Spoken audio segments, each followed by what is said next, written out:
তোমার একটা গল্প শোনাও তো। শোন তাহলে, তোর মতো বয়সে থাকতে আমি এক বিধায়কের কাজ করতাম।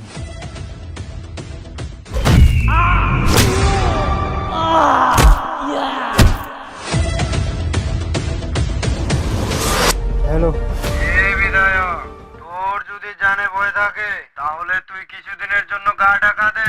দেবরাজের গুন্ডাগুলো তোকে পাগল কুত্তার মতো খুঁজছে।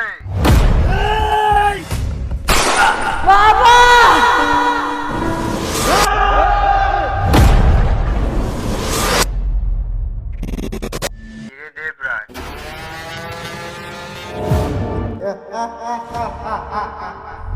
और ये तो सिर्फ ट्रेलर है, पिक्चर अभी बाकी है मेरे दोस्त।